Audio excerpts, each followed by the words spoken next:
I always thought the worst thing in life was watching your child suffer. Turns out there's something far worse, knowing they're in danger but having no right to say it out loud. That evening, sitting at the kitchen table in his wife's house, I watched him slowly sip his tea, his hands trembling just a little. He caught my glance and, as if to reassure me, said, "Just tired, Mom." But I knew it wasn't fatigue. It was the same pale, washed-out look his father had before they took him to the hospital. The clock on the wall ticked inside its golden frame, while from the other room I could hear the soft laughter of his wife and her mother. There was something cold in that laughter. Back then, I didn't yet know what they had done, but for the first time in my life, one thought gripped me. If I'm wrong, I'll lose my family. If I'm right, I'll lose everything else. It started with little things, the kind you almost feel guilty for noticing.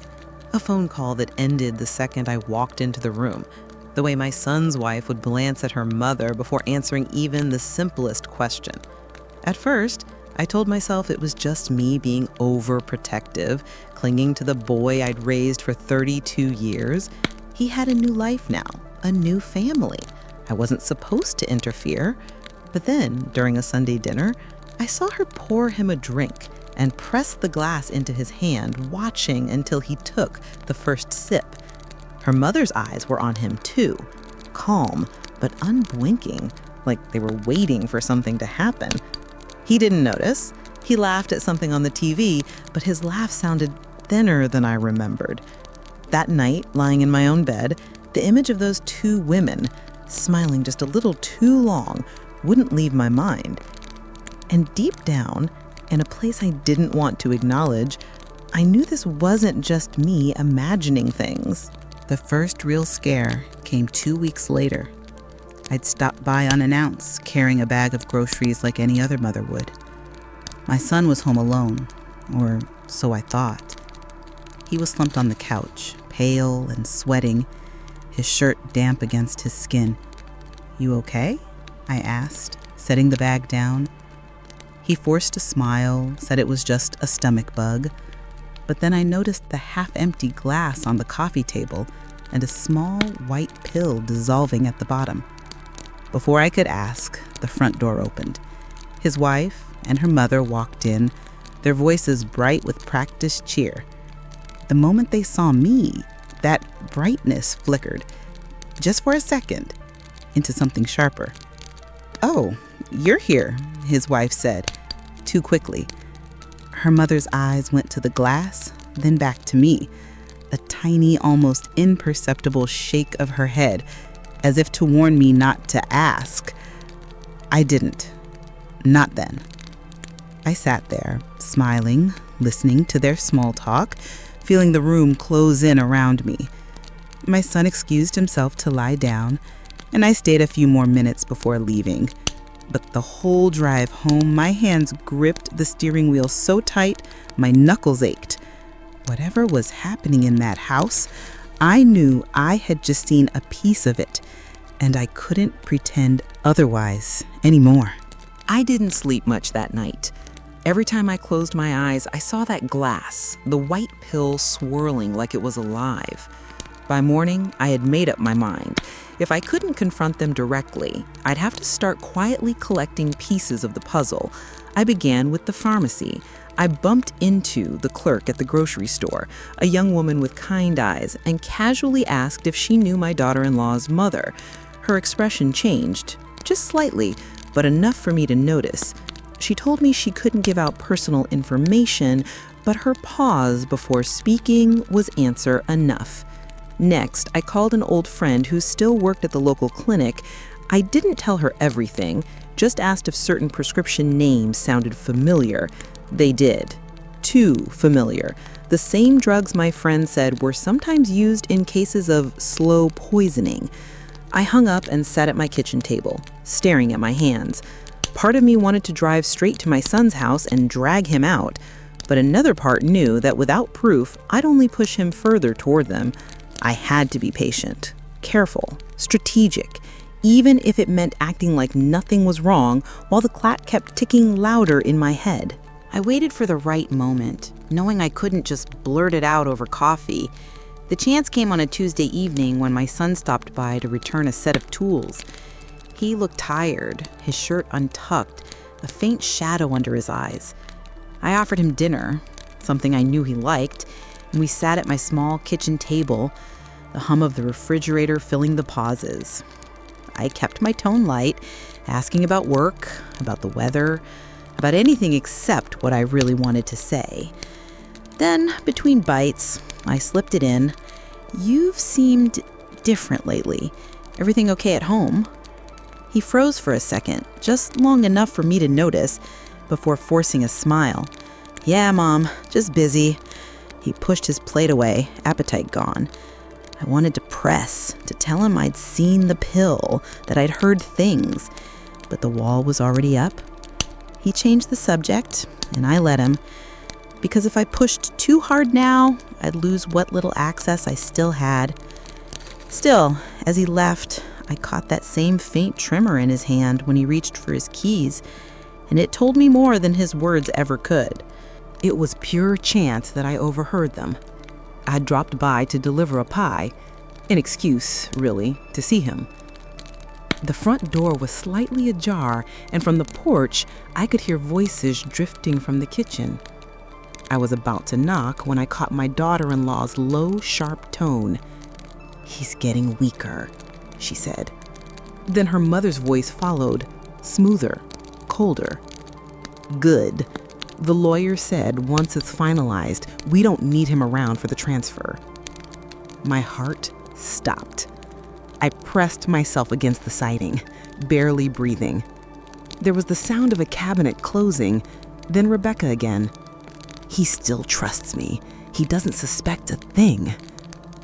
Margaret chuckled softly, a sound I'll never forget, and added, "Just keep giving him the supplements. By the time anyone notices, it'll be too late." My hands were trembling so badly, I thought the pie would slip from them. I backed away from the door as quietly as I could, my pulse pounding in my ears. By the time I reached my car, I could barely start the engine. I'd suspected before, but this was confirmation. The problem was, I had no recording, no witness, just the weight of their words in my memory, and I knew they'd deny everything if I confronted them. I spent that night sitting at my kitchen table, the pie untouched on the counter, going over every possible move. If I stormed in and told my son what I'd heard, he'd run straight to her, and she'd twist it into another story about his paranoid mother. I'd lose him, and they'd win. No, I needed something solid, something they couldn't talk their way out of. The next morning, I dug out an old spiral notebook and started making a list. Names of people who'd been around them lately, dates when I'd seen him looking sick, any detail that might matter. I even wrote down the brands of pills I'd glimpsed in their kitchen cabinet months ago, just in case. Then I started quietly asking around. The pharmacist clerk, the mailman, an old neighbor. They all had tiny scraps of information, nothing that screamed danger on its own, but together they began to form a shadowy outline. A late-night package delivered from out of state, a large bank transfer into an account with Rebecca's maiden name, and every time I thought about stopping, I'd see my son's pale face in my mind, hear that tremor in his laugh. I didn't know how much time we had left, but I was certain of one thing. I had to move before they did. The opportunity came on a gray Saturday morning. I knew Rebecca volunteered at a charity shop on weekends, and Margaret usually went with her. My son was supposed to be at work, which meant the house would be empty. I drove over, my heart thudding so loudly I was afraid the neighbors could hear it. Their driveway was clear. I knocked once, just in case, then let myself in with the spare key my son had given me years ago. back when trust between us was effortless. The air inside was stale, faintly sweet, like overripe fruit. I moved quickly, starting in the kitchen. The pill bottles were still there, lined up neatly in a cabinet above the sink, labels facing forward. Most were vitamins, but 3 had the names scratched off. I slipped them into my coat pocket. In the pantry, I found a small box taped shut, marked only with a date, 2 weeks from now. I wanted to open it, but something in me whispered that I might need to leave it untouched for now to avoid tipping them off. Upstairs in the master bedroom, a folder sat on the dresser, half hidden under a scarf. Inside were bank documents, withdrawals, account changes, all in my son's name, but with signatures that didn't look like his. My hands shook as I photographed each page with my phone. I'd barely made it back to the hallway when I heard the crunch of tires on the gravel outside. They were home early. My pulse spiked as I slipped out the back door and into the yard, circling around to my car like I'd just arrived. The moment I saw Margaret's face through the car window, I knew she suspected something. She didn't smile, didn't wave, just stared, her eyes narrowed, as if she could read the guilt right off my skin. Rebecca, on the other hand, put on her usual mask of polite surprise. "Oh, Elaine! What a coincidence," she called, stepping out of the passenger seat with a bright grin that didn't reach her eyes. "We were just coming back for lunch. Did you need something?" I forced my voice steady, holding up a bag of groceries I'd grabbed from my back seat as a prop. "Thought I'd drop these off. Heard Matt's been working late. Figured he could use some extra food around." Margaret's gaze flicked to the bag, then back to me, and I could feel her measuring every word, every movement. "That's thoughtful," she said slowly, her tone flat. My son's car wasn't in the driveway, but I didn't ask where he was. It would have been too obvious I was fishing. I handed the bag to Rebecca, made some excuse about an appointment, and left. But as I drove away, my chest tightened with a new kind of fear. I'd crossed the Rhine today and I knew it. If they figured out I'd been inside that house without them, I wasn't just a nuisance anymore. I was a threat. And people like them didn't let threats linger for long.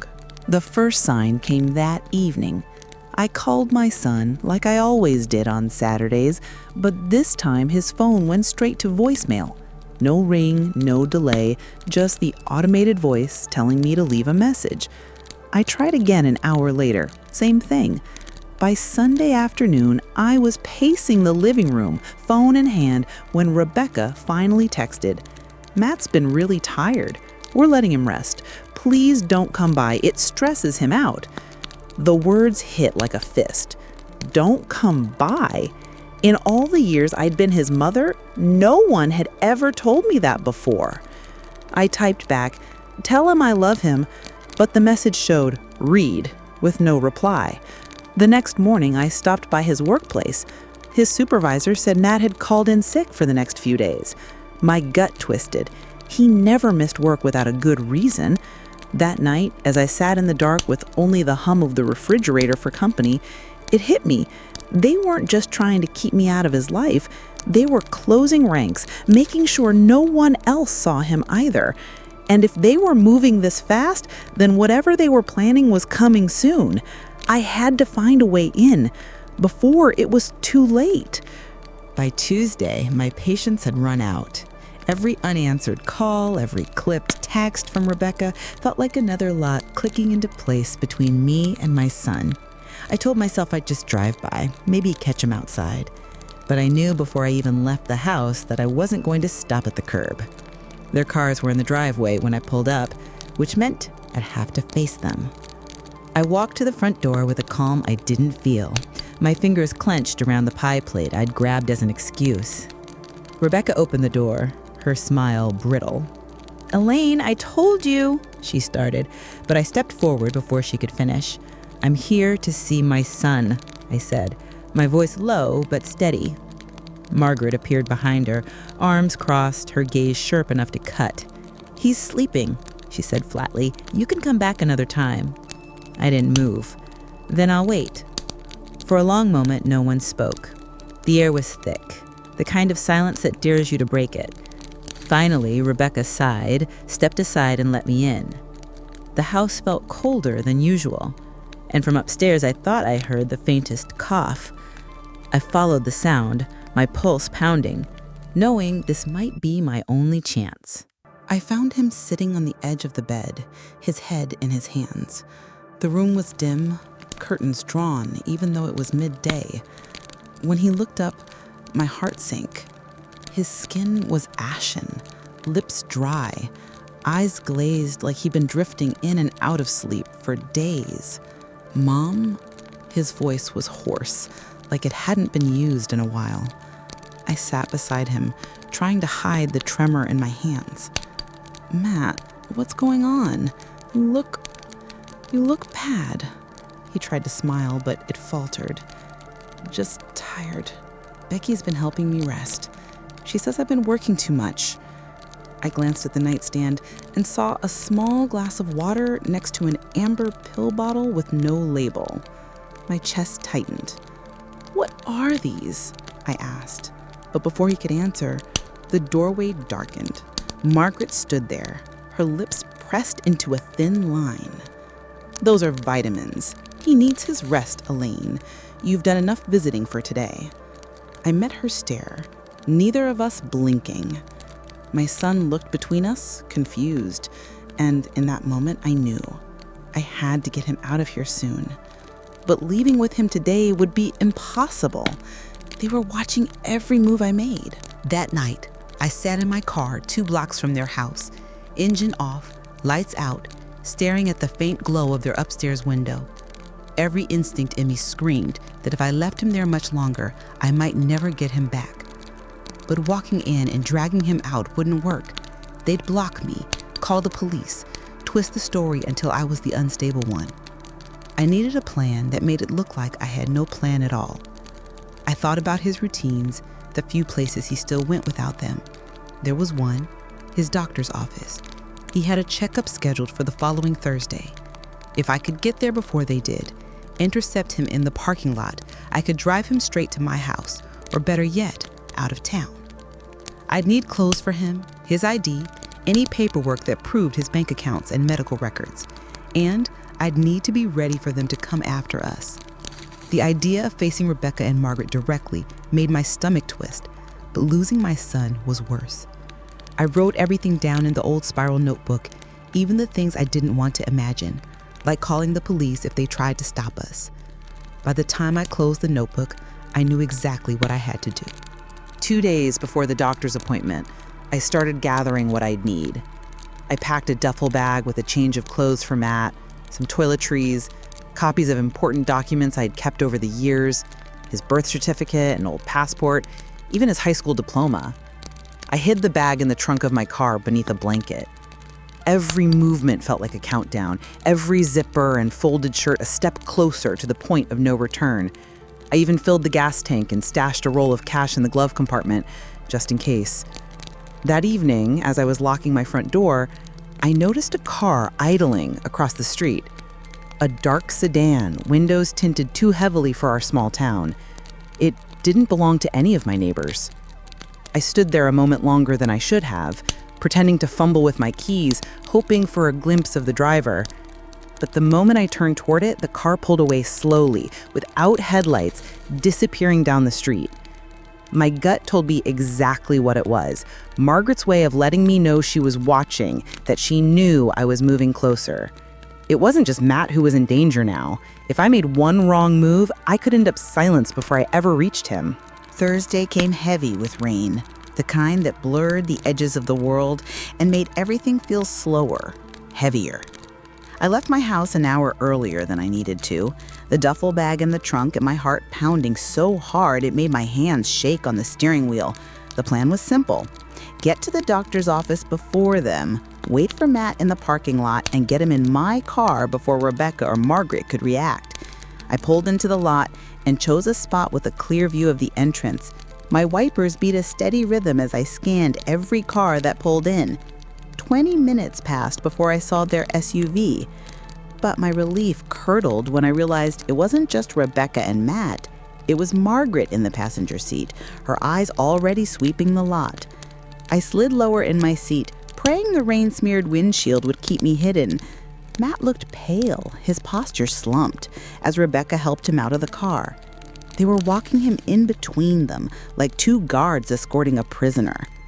My window of opportunity was shrinking fast. If I waited until they were inside, I'd lose him. If I moved now, I'd have to face him head on. My hand was already on the door handle when Margaret's gaze locked onto mine through the glass. Even from that distance, I could see the smile spread across her face, slow, knowing, and full of warning. My fingers tightened around the door handle until they hurt. There was no more hiding. Margaret had seen me, and the longer I sat there, the more control I handed to them. I pushed the door open and stepped out into the rain, the cold soaking through my sweater in seconds. Rebecca's hand tightened on Matt's arm as I approached, her smile brittle. "Elaine, what a surprise," she said. The sweetness in her voice stretched thin. Matt turned toward me, confusion flickering in his tired eyes. "Mom, what are you doing here?" I forced a calm I didn't feel. "I was in the area, thought I'd check in on you." Margaret stepped forward, positioning herself between us like a shield. "He's fine. We're here for his appointment, and you're making him late." I ignored her, focusing on my son. "Can we talk? Just for a minute. Alone." He hesitated, and in that tiny gap, I reached for his hand. His skin was cold, his grip weak, but it was enough. "Matt, please, come with me." Rebecca's voice sharpened. "She's trying to upset you again. Let's go inside." I felt the moment slipping away, like sand through my fingers. If I backed down now, I might never get another chance. So I did the only thing left. I said, loud enough for them to hear, but looking only at him, "If you stay with them, I don't think I'll see you alive again." For a moment, the rain was the only sound, drumming on the hoods of cars and pooling at our feet. Matt's eyes darted between my face and theirs, searching for something. Truth, maybe, or a lie he could live with. "What are you talking about?" he asked, his voice unsteady. Rebecca gave a sharp laugh, too quick, too loud. "She's losing it, Matt. This is exactly what I warned you about." Margaret placed a hand on his shoulder, her tone syrupy and calm. "Don't let her fill your head with nonsense. You're safe with us." But he didn't look at them. He kept his gaze on me, and I saw the tiniest flicker of doubt cross his face. I stepped closer, lowering my voice so only he could hear. "Look at yourself, honey. You know something's wrong. You felt it." His brow furrowed, his lips pressing into a thin line. Rebecca's grip on his arm tightened, her knuckles whitening. "We're going inside, now." He didn't move. His eyes lingered on mine for another heartbeat, and in that silence I knew a seed had been planted. But seeds take time to grow, and time was the one thing we didn't have. I had to find a way to make him walk away with me today, or I might lose him for good. I could feel them closing in around him, their presence like walls pressing tighter with every second. If I didn't shatter the moment, they'd pull him inside and lock the door on any chance I had. My voice steadied, even though my heart was pounding so hard it hurt. "Matt, I know about the pills," I said, loud enough for the rain to carry my words to their ears. Rebecca's head snapped toward me, her smile vanishing. "What?" she spat. Margaret's expression didn't change. If anything, it became calmer, which somehow felt more dangerous. "The ones without labels," I continued, my eyes locked on my son's. "The ones that make you weak, foggy, too tired to think straight. I know where they came from, and I know why." His brow furrowed, confusion warring with fear. "Mom," he started, but Rebecca cut in, her voice sharp. "She's making things up. She's always hated me." I didn't look at her. "You felt it, haven't you? The way your body's been failing you? That's not work stress, Matt. That's them." The word hung in the air like a blade. Margaret stepped forward, her tone silky. "You need to leave now, Elaine." But I saw it. The hesitation in his eyes, the crack in the trust they'd built around him. It wasn't enough to save him yet, but it was enough to keep him from walking through that door. And for the first time, I thought, maybe, just maybe, I could win. Matt's shoulders sagged, and for a long moment he just stood there in the rain, water dripping from his hair, his breath coming slow and heavy. Then, almost like he was testing the weight of his own decision, he said quietly, 5 minutes. I'll talk to her for 5 minutes. Rebecca's grip on his arm tightened so hard I saw him wince.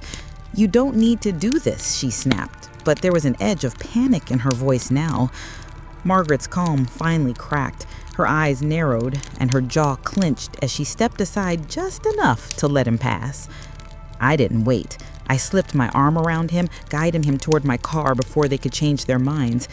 My heart was a drum in my chest, each step feeling like it might be the one where they lunged forward and yanked him back. We reached the car and I opened the passenger door, ushering him in before circling to my side. Through the rain-streaked windshield, I saw them watching us.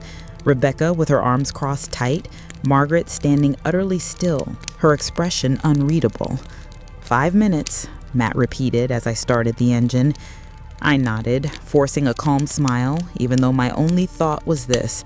If I drove away now, there was no going back, and I had no intention of returning him to them. The moment the tires rolled out of the lot, I took a left instead of the right turn that would have led back toward his house. Matt noticed immediately. "Mom, the clinic's the other way." My hands tightened on the wheel, eyes fixed on the slick, winding road ahead. "We're not going to the clinic," I said, keeping my voice as steady as I could. "We're getting you somewhere safe." His head turned sharply toward me, confusion flashing into something sharper. Fear, maybe, or the first flicker of understanding. "What are you talking about? I told them I'd be back in 5 minutes." I shook my head. "If we go back, I'm afraid I'll lose you, and not in the way you think." Rain pelted the windshield, the wipers struggling to keep up. In the passenger seat, he shifted uncomfortably, glancing in the side mirror. "They'll call the police," he said. "Let them," I replied. "I have proof, or at least enough to start getting it. You just need to trust me for a little while longer." His breathing was shallow, rapid, like he was trying to piece together every strange thing from the last few months. When he finally spoke, his voice was low. This is about them, isn't it? Becky and her mom?" I didn't answer right away, but my silence told him everything. We'd barely gone 3 miles when I caught the glint of headlights in the side mirror. Too steady, too close, matching every turn I made. At first, I told myself it was just another driver on a wet Thursday afternoon, but my gut said otherwise. The shape of the vehicle was impossible to miss. A dark SUV, the same one they'd driven to the clinic. My pulse spiked, and I eased my foot down on the accelerator, not enough to draw attention, but enough to see if they'd keep pace. They did. Matt noticed it too. "Mom, that's them." His voice was tight, the reality finally breaking through whatever denial was left. "What are you doing?" I kept my eyes on the road, trying to make sure we get somewhere they can't follow. The wipers thrashed faster as the rain came down harder, each streak on the glass making it harder to see. The SUV closed the gap, their headlights flaring in my mirror like a threat. I turned down a side road I knew well, narrow, lined with trees, leading toward the old highway. My hands gripped the wheel so hard my knuckles ached. "Buckle your seatbelt," I told him. He didn't argue this time. Somewhere behind us, I thought I saw the faint outline of Margaret in the passenger seat, her face calm as stone. That calm was worse than rage. It meant she thought she still had the upper hand. I knew these back roads like the lines in my own palms. Decades of school drop-offs, late-night grocery runs, and Sunday drives had etched them into my memory. The SUV stayed close as we wound through the trees, their headlights slicing through the curtain of rain. I took a sudden right onto a narrow gravel road that most people avoided. Too many blind curves, too easy to lose control if you didn't know where the dips were. Matt gripped the armrest, eyes flicking between me and the rearview mirror. "They're still coming," he said, his voice taut. I didn't answer. Instead, I pushed the car a little faster, feeling the tires crunch and slide under us. At the next fork, I veered left, a route that would loop us around toward the old train yard. The SUV hesitated for a moment, just a second, but then followed. My chest tightened. Margaret was smarter than I'd hoped. Up ahead, a fallen branch lay half across the road, slick with rain. I swerved around it, my heart hammering, and glanced at the mirror just in time to see them slow, tires skidding slightly before they regained control. It wasn't much, but it gave me a few precious seconds, enough to reach the train yard gate and slip through the gap in the fence before their headlights reappeared. I killed my lights and rolled to a stop, the sound of rain on the roof deafening in the sudden stillness. The train yard was a skeleton of its old self. Rusted boxcars lined up like forgotten tombstones, weeds curling through cracked asphalt. I pulled the car between two derelict freight containers, shutting off the engine completely. The sudden silence made the rain seem louder, every drop on the roof a sharp tick of the clock. Matt sat rigid beside me, his breath shallow, eyes locked on the sliver of road visible through the gap in the containers. "Do you think they saw us?" he whispered. I shook my head, though I wasn't sure. Then came the low rumble of tires on wet gravel. Headlights swept across the far end of the yard, slicing through the gray. I held my breath as the SUV crept past, moving slow, deliberate, like a predator certain its prey was near. The beam of light skimmed over the edge of the container beside us, brightening for a heartbeat before sliding away. My pulse pounded so hard I could feel it in my throat. Matt's hand tightened around the edge of his seat. The SUV lingered at the intersection ahead, brake lights glowing red through the rain. Then finally it rolled forward, turning toward the main road until the sound of its engine faded into the storm.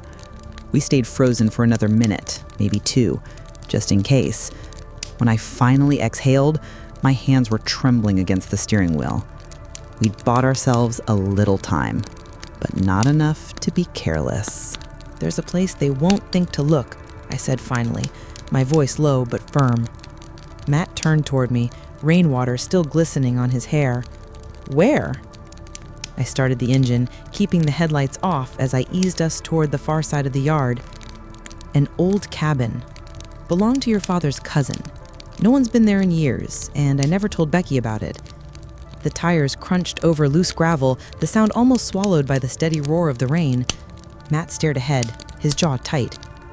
"Mom, if what you're saying is true, how long have you known?" I hesitated, my fingers tightening on the wheel.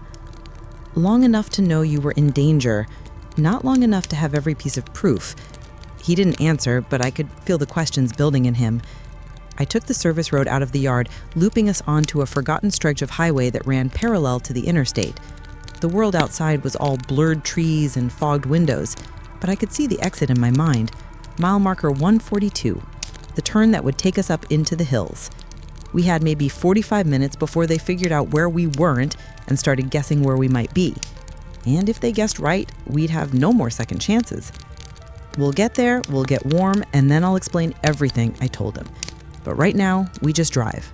The cabin emerged from the trees like a ghost, weathered wood gone silver with age, the roof sagging in places, windows clouded from years of dust.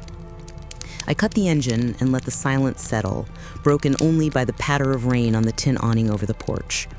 Matt stepped out first, pulling his jacket tighter against the chill. "You're sure no one knows about this place?" he asked, his voice low. "I'm sure," I said, though the certainty in my tone was stronger than the certainty I felt. The porch groaned under our weight as we crossed it, and the old brass key turned stiffly in the lock. The air inside was cool and dry, with that faint, musty smell of closed-up rooms. I flicked the light switch, but nothing happened. No electricity. "We'll have to use candles," I murmured, setting my bag down and digging through the drawers until I found a half-burned one and a box of matches. The tiny flame lit the room in soft gold, revealing a single worn sofa, a small table, and a wood stove in the corner. Matt lowered himself onto the couch, his eyes scanning the shadows. So, now what? I looked at him, really looked. At the dark circles under his eyes, the pale skin, the confusion that hadn't left his face since we'd left town. Now, I said, we figure out how to make sure they can't find you, and then I tell you everything. I sat across from him at the small table, the candlelight catching in the flecks of his tired eyes. For a moment, I didn't know where to start. How do you tell your child that the people he trusts most might be trying to kill him? I took a deep breath. Matt, everything I'm about to say is going to sound impossible, but I need you to listen before you decide I'm wrong. His shoulders tensed, but he nodded. I told him about the pill I'd seen dissolving in his glass, the overheard conversation on the porch, the pharmacy clerk's strange reaction, the bank documents with signatures that weren't his. I told him about the SUV following us, about the look in Margaret's eyes that first day she realized I suspected something. His face shifted as I spoke, first confusion, then disbelief, then something darker. You're saying Becky's trying to, hurt me? He asked. Not just her, I said quietly. Her mother too, and I think it's about the inheritance your grandfather left. He leaned back, shaking his head slowly. That's insane. Becky, she takes care of me. I leaned forward, my voice firm. She's making you sicker, Matt. You felt it. You know this isn't normal. His eyes dropped to the floor, his hands tightening into fists. He didn't say yes, but he didn't say no either. Matt sat in silence for a long time, the candle flickering between us. I could see the gears turning behind his eyes, his mind sifting through memories he'd probably filed away as nothing at the time. There were days, he said finally, his voice low. Days when I'd wake up and feel like I hadn't slept at all, like I was swimming through mud. I thought it was work stress. He rubbed the back of his neck, staring past me. And that weekend in June, I was so dizzy I couldn't stand. Becky said it was dehydration, kept bringing me tea. I remember the taste being bitter, but I drank it anyway. His brow furrowed deeper. She never wanted me to go to the doctor alone. Always insisted on coming with me. Said she just wanted to help. But now, his voice trailed off and he pressed a hand to his forehead. God, Mom, if you're right. I reached across the table, my fingers closing over his. It's not about being right. It's about keeping you alive. The wind rattled the loose boards of the cabin, and somewhere outside, a branch snapped under the weight of the rain. He met my eyes then, the denial gone, replaced by something harder. Fear, yes, but also resolve. So what do we do now? We stay here tonight, I said, glancing toward the dark windows, and in the morning, we head to the sheriff's office. I'll bring the pills, the photos, everything I've got. Once they open an investigation, you'll be safe. Matt nodded slowly, though I could see the unease in his eyes. And if they come here tonight? I didn't want to admit I'd thought of that too. Instead, I checked the locks on the front and back doors, then pushed the sofa against the entryway, more for my own peace of mind than real protection. I had just set the candle back on the table when Matt's gaze flicked toward the window. "Mom," he whispered, his face pale. I turned and saw it. A faint glow through the trees, low and steady, like headlights idling in place. My pulse jumped. We both froze, listening, but the rain muffled any sound beyond the cabin walls. "It could be nothing," I said, though my voice lacked conviction. The light shifted slightly, then disappeared, swallowed by the darkness. Matt swallowed hard. "They know, don't they?" I forced a deep breath, keeping my own fear buried for his sake. Maybe, but they're not getting in here without us knowing. What I didn't say was that if they'd found us once, they could find us again. And next time, they might not wait outside. It was just after midnight when the sound woke me, a soft crunch of gravel outside, deliberate and unhurried. My eyes snapped open, and I saw Matt sitting up on the couch, his face tense in the candle's dying glow. We didn't speak. We didn't need to. Another step, closer this time, followed by the faint metallic click of the gate latch. My stomach turned cold. I grabbed the flashlight from my bag and moved to the window, angling it just enough to peer through the narrow gap in the curtain. 2 figures stood near the porch, huddled under a single umbrella. Even through the rain, I knew them.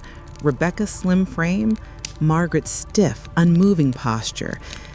They weren't knocking. They were just standing there, watching. Then Margaret took a step forward, her face tilting up toward the window like she could see me in the dark. The umbrella dipped slightly, and Rebecca's free hand brushed something metallic at her side, a glint that caught the light before vanishing again. My pulse roared in my ears. I turned to Matt. "We're leaving. Now." He didn't argue, just grabbed the duffel from the corner. Outside, the crunch of gravel started again, circling the cabin. We had minutes, maybe less, before the walls we thought were protecting us became a trap. We slipped out the back door, the rain masking the sound of our steps as we crossed the overgrown yard. My flashlight beam stayed low, skimming the ground, careful not to betray our position. Matt moved ahead of me toward the tree line, the duffel slung over his shoulder. Behind us, the creak of the porch boards told me they'd entered the cabin. Good, it bought us precious seconds. We reached the old service path that wound down to the highway, my shoes sinking into the mud with every step. Somewhere behind, I thought I heard Rebecca call his name, her voice sharp and edged with something between anger and panic. We didn't stop. The slope leveled out, and through the trees, I caught the glint of my car, hidden where I'd left it earlier that day, just in case. We climbed in, our breaths quick and shallow, and I turned the key. The engine caught on the first try. No headlights, just a slow roll onto the empty highway, the darkness swallowing us whole. For miles, neither of us spoke. Only when the faint lights of the next town appeared on the horizon did Matt finally exhale, leaning back in his seat. "Thank you," he said quietly, his voice raw. I glanced at him, my hand steady on the wheel. "You don't need to thank me. You're my son. I'd do it again." In the rearview mirror, there was nothing but black road and rain. For now, that was enough.